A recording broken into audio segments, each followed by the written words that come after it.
Spoštovani, pozdravljeni.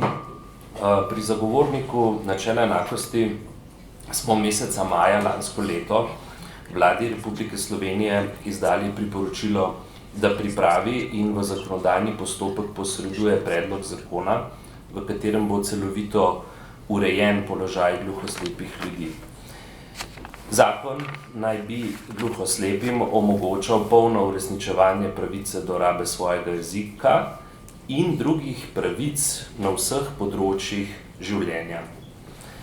Ob tem smo priporočili tudi sprejetje ustrezne in zadostne zakonodajne ureditve pravice do rabe jezika gluhoslepih. Zakonodajalca smo opozorili, da bodo šele s tem, kot je pojasnil kolega, ustavno zagotovljene pravice ne le formalno in načelno, temveč tudi vsebinsko in učinkovito zaživele na vseh področjih življenja, tudi na področju izobraževanja.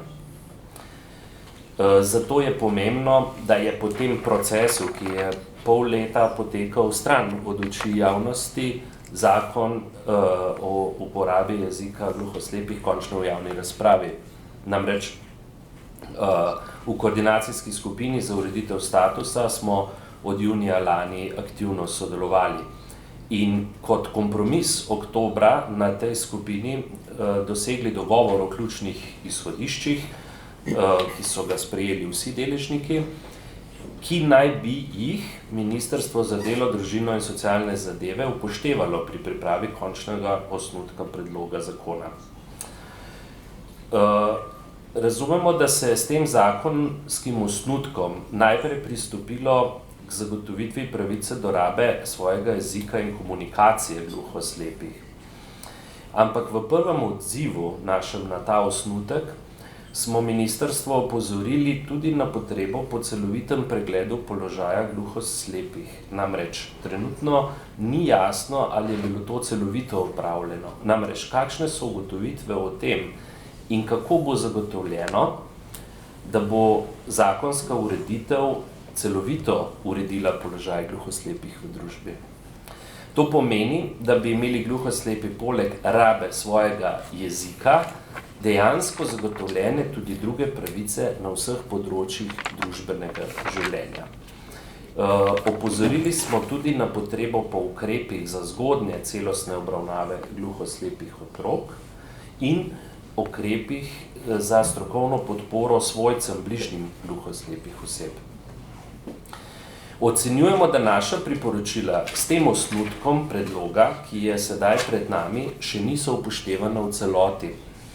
Osnutek zakonskega predloga namreč ureja pravico uporabljati jezik gluhoslepih in pravico oseb z gluhoslepoto do informiranja v njim prilagojenih načinih sporazumevanja. Torej, menimo, da so možne izboljšave. Najprej zato, ker se je v tem osnutku odstopilo od dogovora na oktobrskem sestanku glede opredelitve in načina ugotavljanja gluhoslepote. Dogovorjena sta bila medicinski in pomožno še funkcionalni model ugotavljanja gluhoslepote.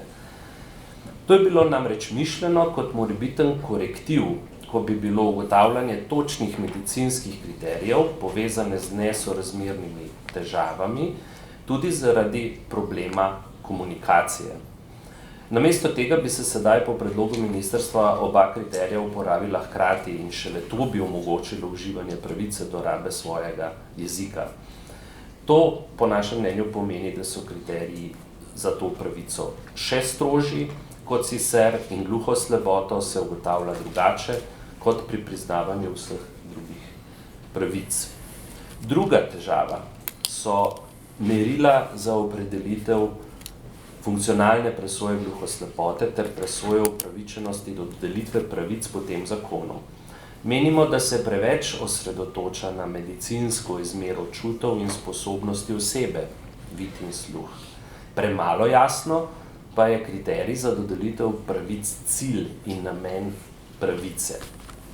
Poleg jezikovne identitete je cilj zlasti premagovanje zunanjih ovir in podpora pri komunikaciji, ne le za rabo jezika, ampak tudi drugih prilagojenih načinov sporazumevanja, na primer informiranja. Zato bi morala biti ključna presoja, ali je pravice v zvezi z jezikom in komunikacijo treba priznati z namenom, da se preseže ovire in da se zagotovi enako uresničevanje različnih človekovih pravic in svoboščin ter socialno vključenost. Vprašljivo je tretjič tudi urejanje vseh ključnih pravic povezanih s komunikacijo, sporazumevanjem, saj je v osnutku nedorečeno. Na primer, kaj je pri sporazumevanju na drugačen način osebi z gluho-slepoto sprejemljiv način, oziroma kaj je pravica oseb z gluho-slepoto do informiranja v njim prilagojenih tehnikah. Kaj to je? Torej, da je to natančno določeno. Kot zadnje pa izpostavljam vprašanje obsega pravic, na primer, ali je določitev največjega obsega števila ur storitev podporne osebe ustrezna glede na minimalne potrebe gluhoslepih, ki imajo pravico, da so lahko ne glede na njihovo invalidnost enako kot drugi vključeni v družbeno življenje. Namreč te omejitve niso primerno in zadostno obrazložene. Menimo, da te rešitve, ki jih osnutek nosi, tudi niso skladne s standardi konvencije o pravicah ljudi z invalidnostmi. Definirajo gluhoslepoto oziroma invalidnost, ampak na nek način ozko v čisto posebnem kontekstu. Gluhoslepoto in kdo so gluhoslepi, ki so upravičeni do posameznih pravic za komunikacijo, se opredeljuje glede na to, koliko pravic jim je država pripravljena priznati. Namesto, da bi bilo obratno in da bi teža invalidnosti narekovala to, katere in koliko določene pravice nekomu gredo. Teža invalidnosti ni le medicinska kategorija. Gre za družbeno pogojene ovire za uživanje človekovih pravic in za vprašanje možnosti biti vključen v družbo. V Sloveniji imamo tako situacijo, žal, da ima skoraj vsak zakon svojo posebno definicijo invalidnosti. Dejansko bi morala biti ta splošna in poenotena, predvsem pa skladna z modelom razumevanja invalidnosti, ki je utemeljen na človekovih pravicah.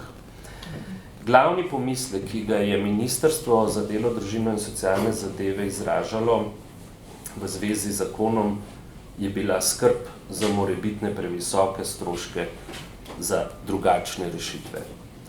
Ti pomisleki ne bi smeli biti odločilni, če naj se upošteva tudi mednarodno-pravne obveznosti Republike Slovenije.